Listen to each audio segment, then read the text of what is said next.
Hallelujah. खुदावंद यीशु मसीह नासरी के नाम से आप सब लोगों को जय मसीह की। खुदावंद का धन्यवाद करते हैं कि आज भी परमेश्वर ने मुझे मौका दिया कि मैं आपकी खिदमत में हाजिर हूँ।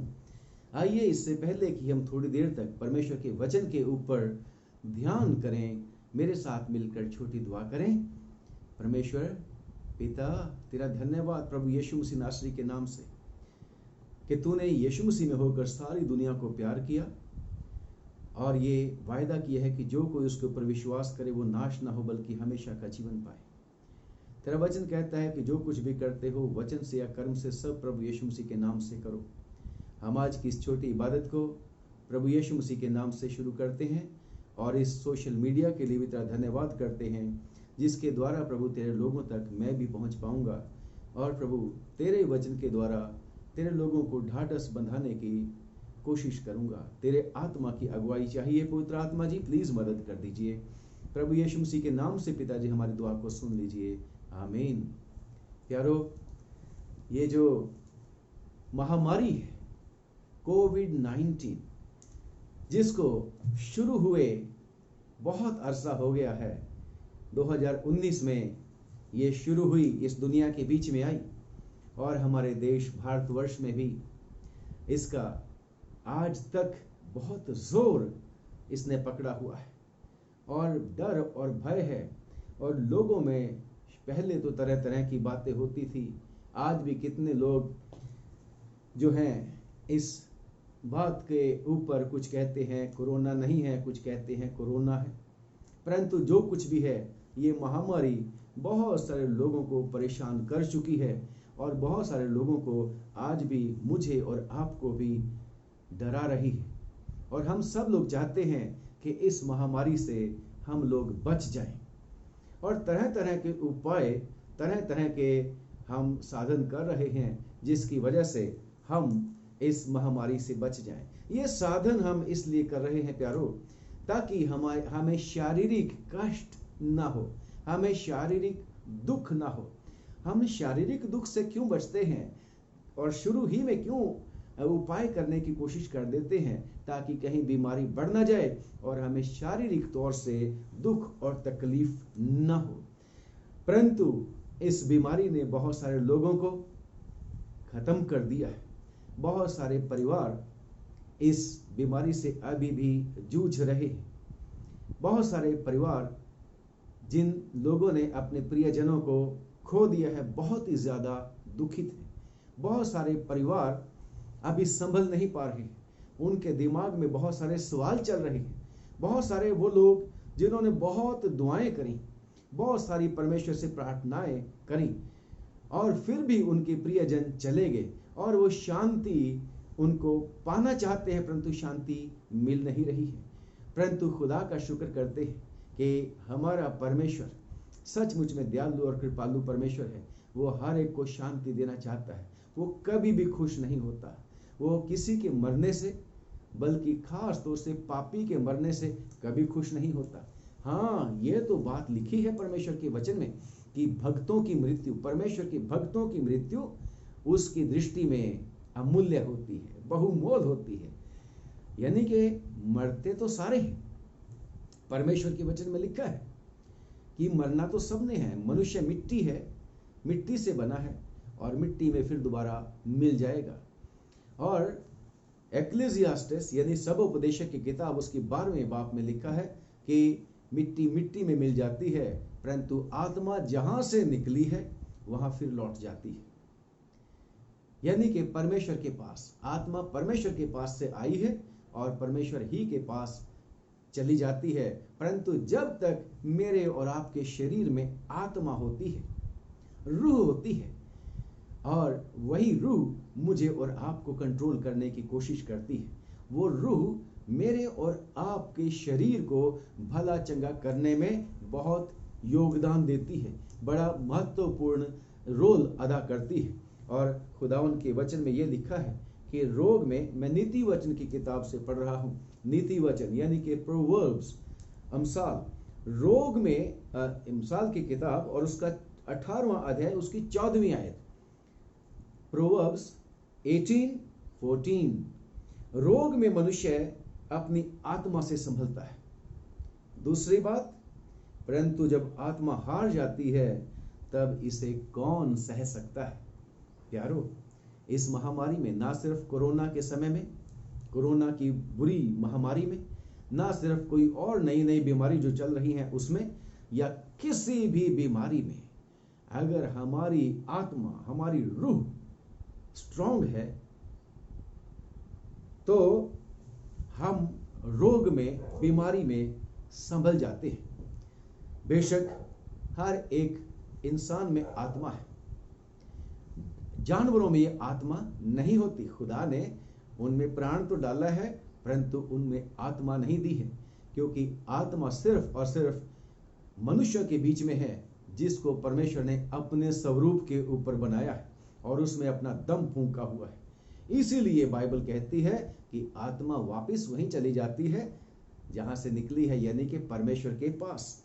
और जब रोग हो जाता है शरीर में, अगर आदमी की आत्मा, उसकी रूह स्ट्रांग है तो वो आदमी रोग में संभल जाता है, रोग में जीत जाता है और रोग में से बाहर आ जाता है। परंतु फिर भी इसका ये मतलब नहीं कि जिन आदमियों की आत्मा स्ट्रांग है वो मरते नहीं। हर किसी को मरना है, जो पैदा हुआ है उसको मरना ही मरना है। कोई पहले चला जाता है, कोई बाद में चला जाता है। परंतु आज का टॉपिक यही है, जो लोग बीमार हो चुके हैं उनके लिए, कि भाई, मेरी प्यारी बहन, बेटे और बुजुर्गों, अगर आत्मा स्ट्रांग है, अगर आत्मा स्ट्रांग है, अगर हमारी रूह स्ट्रांग है तो हम रोग में से निकल जाएंगे। क्योंकि अगर आत्मा हार गई तो फिर लिखा है, इसको कौन बर्दाश्त कर सकता है, कोई बच नहीं सकता है।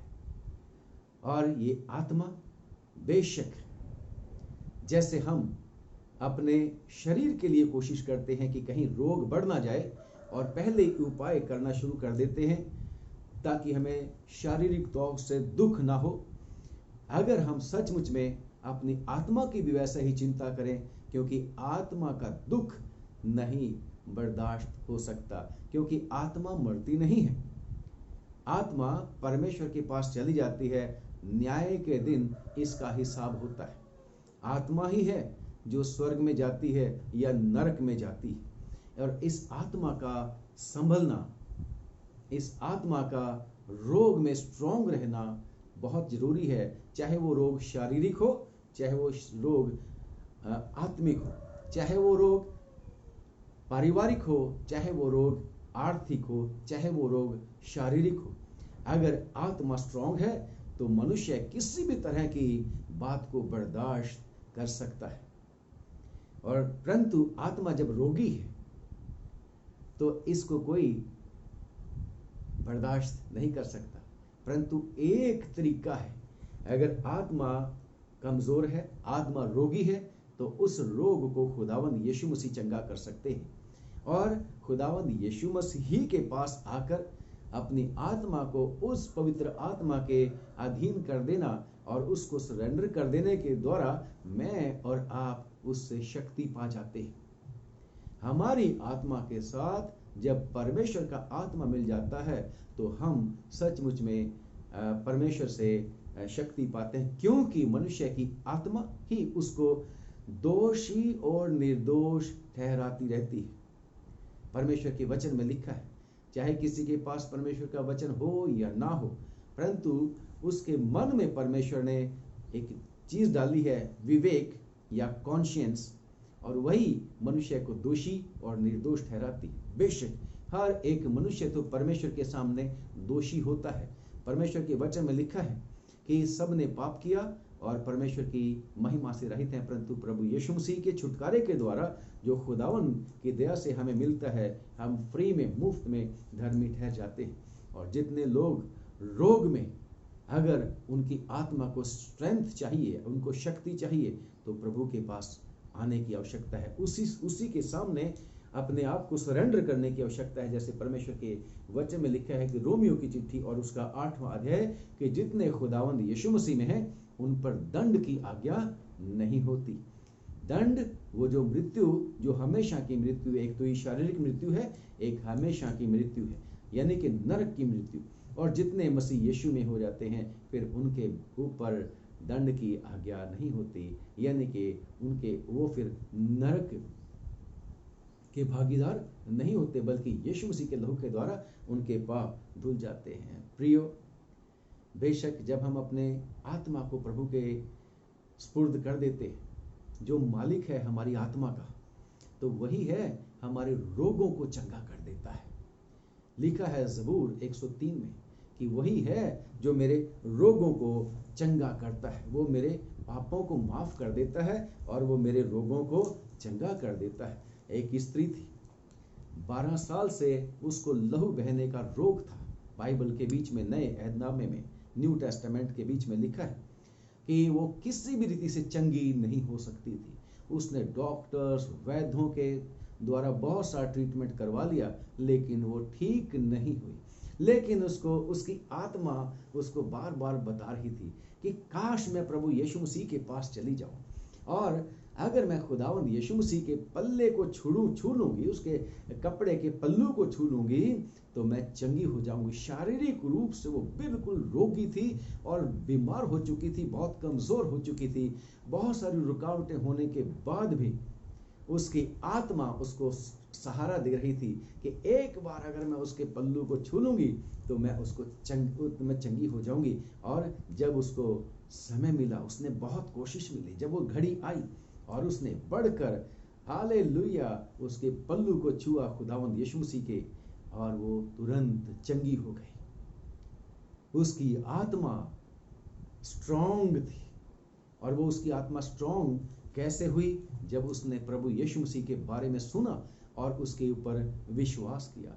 यूहन्ना की अंजील उसके 5वें अध्याय में लिखा है कि एक आदमी था, 38 साल से बीमार था, 38 साल से बीमार था, और सब लोगों ने उसको छोड़ दिया था। वो एक जगह पर, एक तालाब के किनारे बरामदे बने हुए थे, उनमें लेटा रहता था, और वहां पर और भी बहुत सारे बीमार होते थे। लिखा है कि नियत समय पर, निर्धारित समय पर खुदावन के फरिश्ते उतरते थे और वो पानी को हिलाया करते थे, और जो पहले पानी में उतरकर पानी को छू देता था वो बीमार चंगे हो जाते थे। और ये आदमी 38 साल से बीमार उस ओसारे में, बरामदे में पड़ा रहता था। उसको विश्वास था एक ना एक दिन मैं भी चंगा हो जाऊंगा। उसने आत्मा, उसकी आत्मा हारी नहीं थी, और उसकी आत्मा क्योंकि स्ट्रांग थी कि कभी ना कभी मैं जरूर से चंगा हो जाऊंगा। और एक ना एक दिन जब वो उसके जीवन में आया तो यीशु मसीह का इनकाउंटर उसके साथ हुआ, और खुदावंद यीशु मसीह ने उसकी परिस्थिति जानने के बाद ये कहा, क्या तू चंगा होना चाहता है? और उसने अपनी प्रॉब्लम प्रभु यीशु मसीह को बताई, और यीशु मसीह ने उसी समय उसको कहा, उठ, अपनी खाट उठा और चला जा। और खुदा का शुक्र करते हैं, उसी घड़ी वो आदमी जब उस परम आत्मा यानी कि प्रभु यीशु मसीह के कांटेक्ट में आया, जब उसने उसके ऊपर विश्वास कर लिया, वो 38 साल का बीमार उठकर चला गया। खुदा का शुक्र करते हैं। और इसके अलावा और भी बहुत सारे लोग हैं जिन्होंने अपने आत्मा को, अपने आप को, अपने जीवन को खुदावंद यीशु मसीह के हाथ में दे दिया।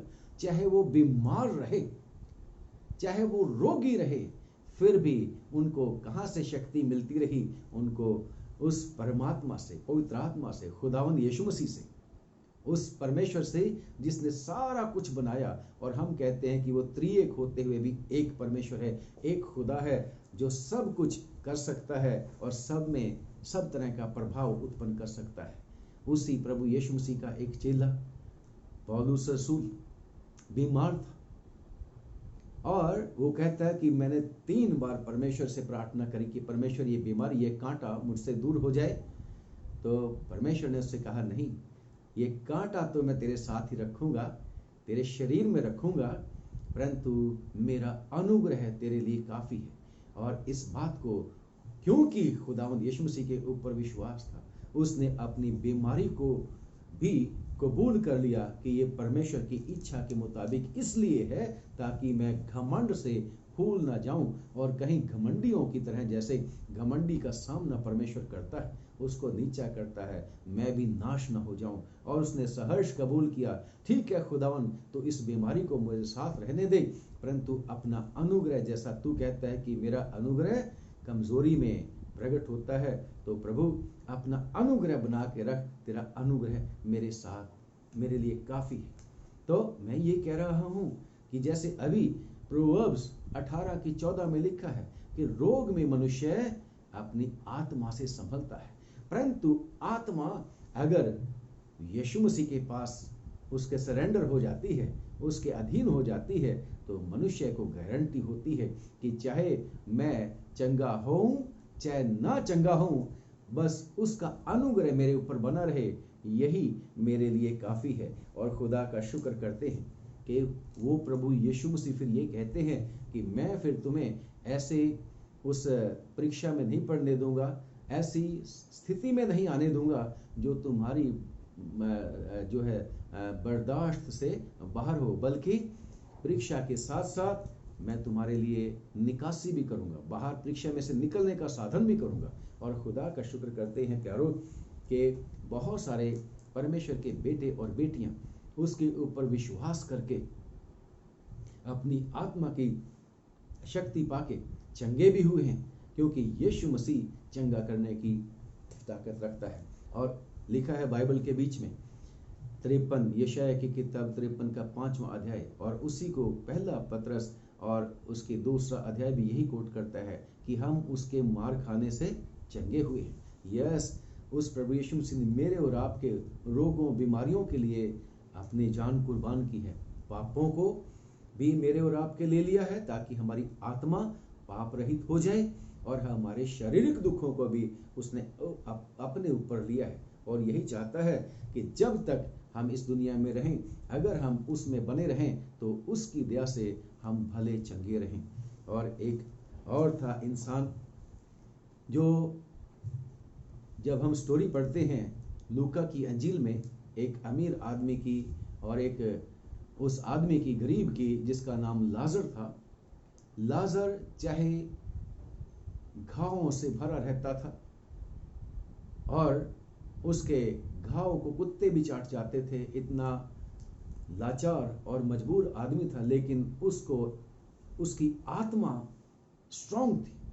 वो शरीर पे भरोसा नहीं रखता था, उसको पता था कि मेरा शरीर एक ना एक दिन मिट्टी में मिल जाना है, परंतु मेरी आत्मा की रक्षा परमेश्वर की ओर से होती रही। और बाइबल में लिखा है कि वो इंसान चाहे सारी उम्र बीमार रहा, परंतु जब मरा, बाइबल बताती है कि उसकी आत्मा को, हालेलुया, आराम मिला इब्राहिम की गोद में। परंतु जो वो आदमी सिर्फ और सिर्फ अपने शरीर की बात करता था और आत्मा की चिंता नहीं करता था, अमीर आदमी, वो नरक में चला गया था। प्रियो, मुझे और आपको, अगर हम बीमार हैं, हमारा कोई भी प्रिय भाई बहन बीमार है, मुझे और आपको स्ट्रांग होने की आवश्यकता है। और ये स्ट्रेंथ प्रभु यीशु मसीह से मिलती है, क्योंकि जब मैं और आप उसके ऊपर भरोसा रखते हैं, तो ज़बूर 23 के मुताबिक, जैसे साम 23 में जैसे लिखा है, फिर क्योंकि विश्वास जब करता है परमेश्वर के ऊपर, तो फिर उसकी आत्मा स्ट्रांग होती है, उसको विश्वास होता है कि खुदावन मेरे साथ है।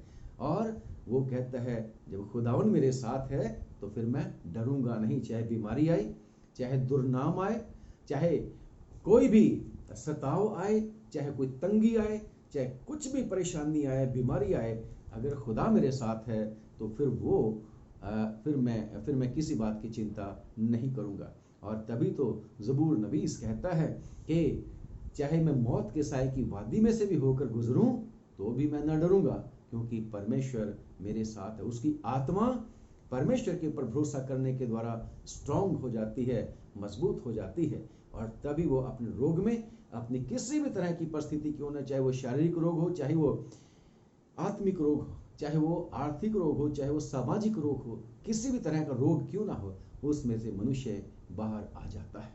परंतु अगर मैं और आप रोग में से बाहर नहीं भी आते और हम मृत्यु को प्राप्त हो जाते हैं, और यदि हमने परमेश्वर के ऊपर भरोसा रखा है, अपनी आत्मा को उसकी आत्मा के अधीन कर रखा है, तो फिर मरने के बाद भी हमारे लिए सुख और चैन और आराम है, स्वर्ग है, क्योंकि इसका वायदा प्रभु यीशु मसीह ने कर रखा है कि मैं, तुम्हारा मन घबराए ना, मैं आऊँगा और तुम्हें अपने साथ ले जाऊँगा। और यीशु मसीह हमेशा अपने साथ रखने का वायदा करते हैं। 14 बाब, यूहन्ना की इंजील 14 बाब की 1 से लेकर 6 आयत तक पढ़ोगे, और फिर यीशु मसीह शांति की बात करते हैं।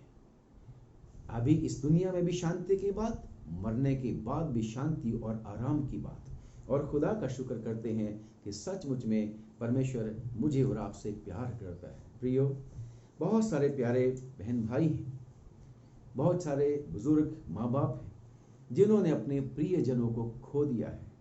घबराने की आवश्यकता नहीं। मैं सिर्फ खुदावन में भरोसा करके आप लोगों को ये तसल्ली देने की कोशिश करता हूँ। मेरी तसल्ली नहीं, बल्कि बाइबल में तसल्ली है, परमेश्वर के वचन के द्वारा तसल्ली है। परमेश्वर के ऊपर भरोसा रखें, वचन पढ़ें, क्योंकि परमेश्वर का वचन कहता है, लिखा है परमेश्वर के वचन में कि बेशक आप लोग शोक कर रहे हैं, बहुत सारे सवाल उठ रहे हैं, बहुत सारे, आपका मन बड़ा खेदित है, परंतु वही परमेश्वर है जो खेदित मन के लोगों को चंगा कर देता है। लिखा है भजन संहिता और उसका 147वां अध्याय और उसकी 3री आयत में लिखा है कि वो खेदित मन वालों को चंगा करता है और उनके शोक पर मरहम पट्टी बांधता है।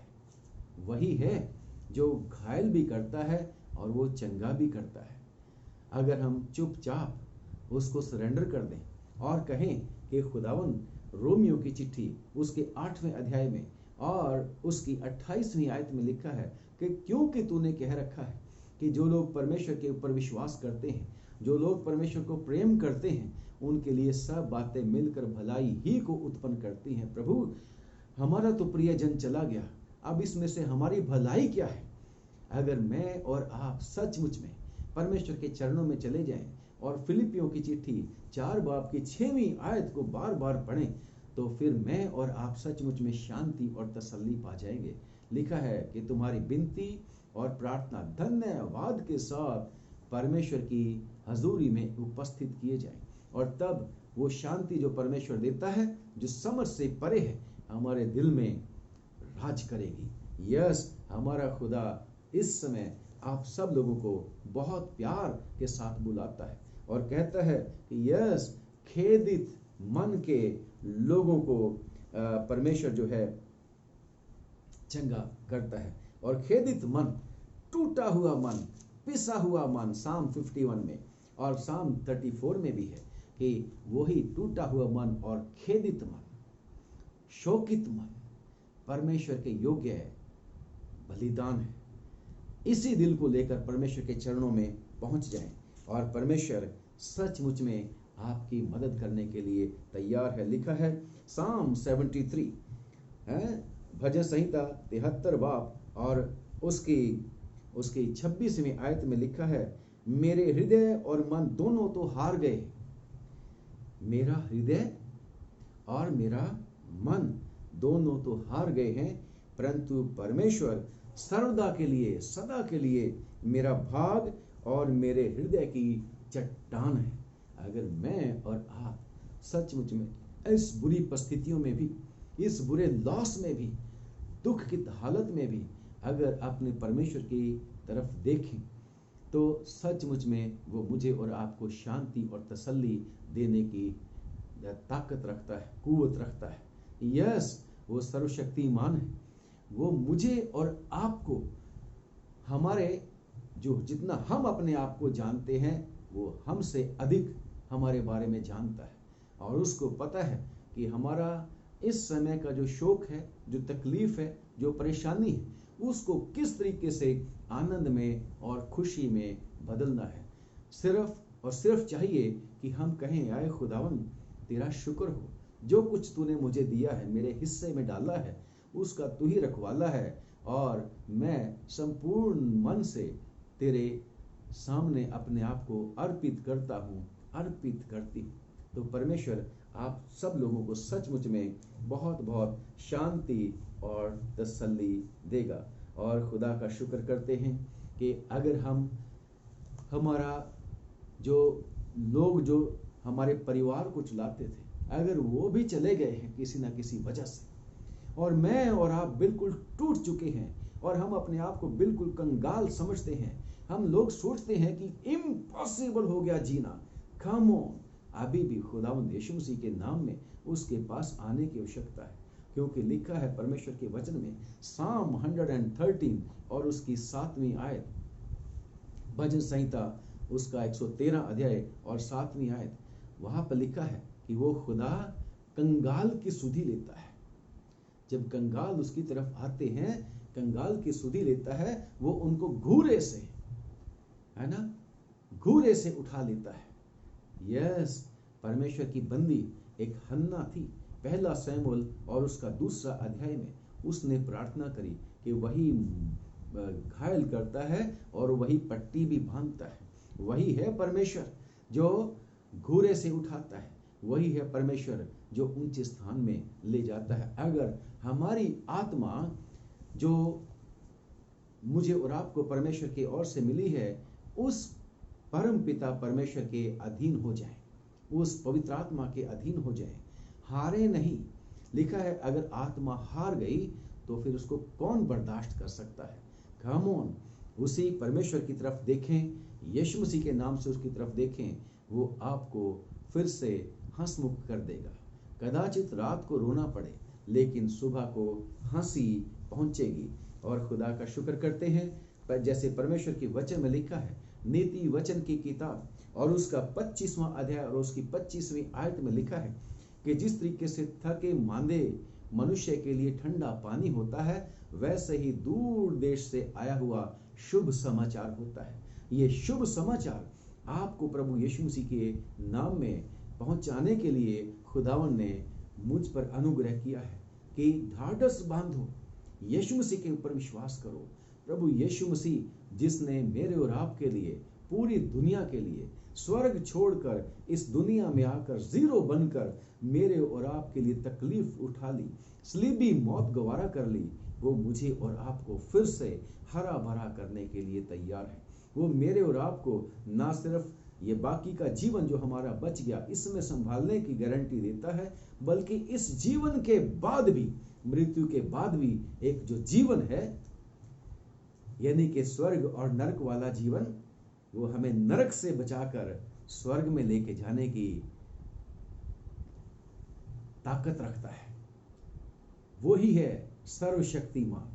यस, प्रभु आप सब लोगों की मदद करे और जिनके नुकसान हो चुके हैं वो भी विश्वास रखें कि परमेश्वर ने लिखा है प्रकाशित वाक्य और उसका 21वां अध्याय और उसकी 4 आयत में लिखा है कि वो उनकी आंखों के सब आंसू पोंछ डालेगा। यस, प्रभु यीशु मसीह के स्पुर्द में आप लोगों को करता हूं प्यारो, ताकि प्रभु यीशु मसीह आपकी आंखों के आंसू पोंछ डाले।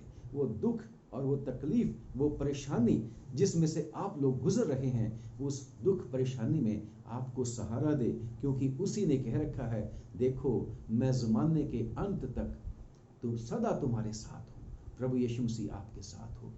आइए दुआ करें। प्रभु यीशु, आपके स्पुर्द अपने इस प्यारे भाई को, प्यारी बहन को, प्यारे बुजुर्ग को, प्यारे जवान को, बच्चे को तेरे हाथ में देते हैं और तुझसे प्रार्थना करते हैं, अपना अनुग्रह का वचन इसको समझने की ताकत दे दे, और ताकि खुदावन तेरा ये प्यारा बच्चा जिससे तूने प्यार किया है भला चंगा रहे, और ऐ खुदावन तुझसे शक्ति पाए, शांति और तसल्ली पाए।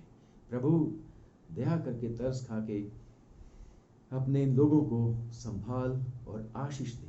मेहरबानी से प्रभु, जबकि ये महामारी पूरी दुनिया में फैल चुकी है, इसे जल्द खत्म कर प्रभु। दया करके ओ खुदावन, जहाँ जहाँ लड़ाइयाँ झगड़े भी हैं उन्हें भी अंत कर प्रभु, ताकि लोग सचमुच में प्यार और मोहब्बत से रहें और एक दूसरे को मिलकर, खुदावन खुदा, एक दूसरे के साथ मिलकर वो समय जो तूने दिया है इस पृथ्वी पर रहने के लिए अच्छे कामों में इस्तेमाल कर सकें। प्रभु यीशु मसीह के नाम से मांगते हैं, सुन ले और कबूल कर ले। आमीन। खुदावंद यीशु मसीह के नाम से एक बार फिर से पादरी अविनाश का और मेरे परिवार और मेरी कलीसिया की ओर से आप सब लोगों को सलाम पहुंचे। परमेश्वर आपको आशीष दे। God bless.